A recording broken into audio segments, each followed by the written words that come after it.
সুপ্ৰভাত সকলোকে। মোৰ ভাল পোৱা কামটো কি জানানে? ৰাতিপুৱাই এই গছ বন সকলোৰে লগত ধুনীয়াকৈ কিবা এটা কথা পতা মানে কিবা এটা ভাল লাগে। এয়া চাওকচোন, নেমু গছজোপা মোৰ ঘৰত যাওঁতে একদম কোনেও পানী নিদিলে, শুকাই কৰকৰীয়া মাৰিলে। এতিয়া আকৌ অহাৰ পৰা ধুনীয়াকৈ কেয়াৰ কৰি লৈ হ'ল জেতুকা গছজোপাও মই মানে ধুনীয়াকৈ ৰাখিছোঁ। আৰু নতুনকৈ মই এয়া লৈ আহিলোঁ বেঙেনাৰ পুলি, বেঙেনা লগালোঁ এফালে। আৰু অলপ ঘাঁহ বন আছিলে, সেইখিনিও মানে মই ধুনীয়াকৈ চাফা কৰি লৈ এয়া হ'ল এল'ভেৰা, এয়া হ'ল তুলসী। আৰু বেলেগ বেলেগ জেগাতো মানে মই লগাইছোঁ। মানে কিয় লগালোঁ জানেনে? এজন মানে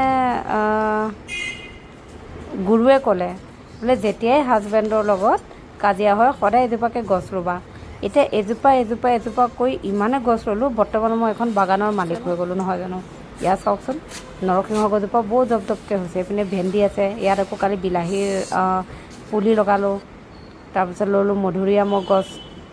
তাৰপিছতে আকৌ এয়া দিছেনে জেতুকা। বোলো আজি জেতুকা অলপ ধুনীয়াকৈ পিচি পেলাই হাতত লগাম, গতিকে জেতুকাখিনি ল'লোঁ। আৰু এইপিনে চাওকচোন, ইমান ধুনীয়াকৈ ভেন্দি দুটা ভেন্দি লাগিছে বুলি ভাবিছোঁ। এটা ভেন্দি মই খাম, এটা ভেন্দি মোৰ হাজবেণ্ডৰ কাৰণে ন, আমি দুটা যেতিয়া ধুনীয়াকৈ হৈ যাব।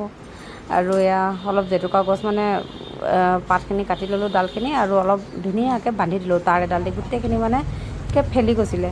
তাৰপিছত এতিয়া আকৌ আহি গ'লোঁ মোৰ বেলকনিলৈ। এয়া চাওকচোন, ইমান ধুনীয়াকৈ যে পুদিনাখিনি হৈছে। এয়া হ'ল লাও, কেৰেলা, তাৰপিছত আকৌ তিনিটা বুলি এটা চব্জি হয় তাৰ, এয়া হ'ল মুচন্দৰী, তাৰপিছত এইটো কি শাক মই নিজে নাজানো। তাৰপিছত এইফালে আকৌ লগাইছোঁ পালেং শাকখিনিও বৰ ধুনীয়াকৈ হৈছে। গতিকে এনেকৈ মানে মই লগাই ভাল পাওঁ, জেগাই এনেকৈ। তাৰপিছতে আকৌ এইফালে স্নেক প্লেণ্ট অলপ লগাইছোঁ। এইপিনে আকৌ এগালমান গুটি কৰি নিজে হৈ গ'ল গোটেইগাল নৰসিংহ পাত। আৰু এনেকৈ কোনে ভাল পায়।